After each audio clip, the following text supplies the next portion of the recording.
యేసుక్రీస్తు పరిశుద్ధ నామానికి మహిమ కలుగునుగాక.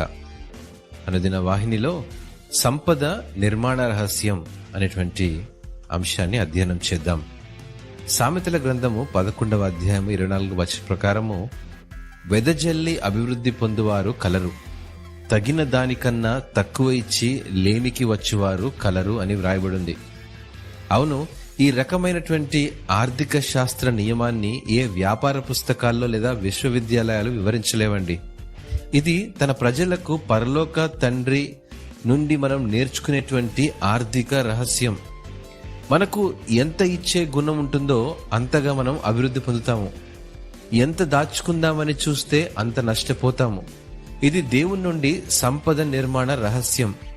శ్రేష్టమైన లేదా ధర్మబద్ధమైనటువంటి కార్యాల కోసం డబ్బును గనక వెచ్చిస్తే అది ఆర్థిక శ్రేయస్సును తెస్తుంది.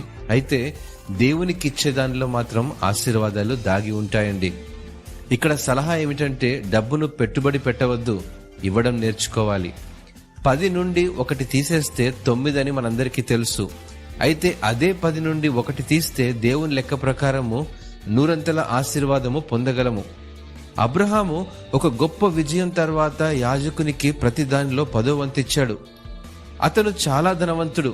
ఇంటి నుండి 600 మైళ్ళ దూరం ఒక వ్యూహాత్మక ప్రణాళిక లేకుండా ఎవరికి ఏమీ తెలియని ప్రాంతానికి వెళ్ళినప్పటికీ 10వ భాగాన్ని గౌరవించినందుకు దేవుని ఆశీర్వాదంతో అతను అభివృద్ధి పొందగలిగాడు. ఇస్సాకు దైవిక సాంప్రదాయం ప్రకారము 10వ వంతునిచ్చిన కుటుంబం నుండి నేర్చుకున్నాడు కాబట్టి ఆ ప్రక్రియలో తన రాబడిలో గొప్ప ఆశీర్వాదాన్ని చూడగలిగాడు. యాకోబు చేతిలో కేవలం కర్రతో ఒక కొత్త దేశానికి వెళ్ళాడు. అయితే 20 సంవత్సరాల్లో అతను చాలా ధనవంతుడయ్యాడు. లేయా, రాహేలు వీరిద్దరిని సంపాదించుకున్నాడు. మరియు అతని యజమాని లేదా మామయ్యైన లాబాను అతని పట్ల వివక్ష చూపించినప్పటికీ తన ఆశీర్వాదానికి అడ్డం కాలేకపోయాయి. ఆర్థిక విజయానికి అతని రహస్యం ఏమిటి? మొత్తం ఆదాయంలో 10వ వంతు ఇవ్వడమే. దేవునికే మహిమ కలుగునుగాక. ఇవ్వడంపై దేవుని గొప్ప ఆశీర్వాదాలకు 2 షరతులున్నాయండి.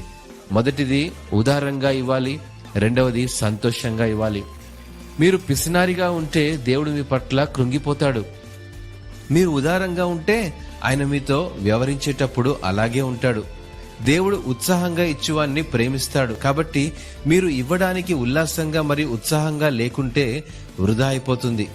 ఇవ్వడం దేవుణ్ణి ఆరాధించడం. దీన్ని మనం ఆనందంగా చేయాలి. ఇచ్చే గుణం మీ హృదయంలో దేవుని దయను ప్రతిబింబిస్తుంది మరియు మిమ్మల్ని ఆయనకు దగ్గర చేస్తుంది.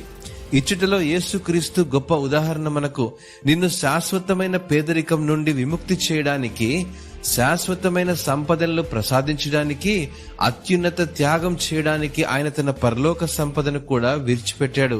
హల్లెలూయా. మాటలను దేవుడు ఆశీర్వదించునుగాక. ఆమెన్.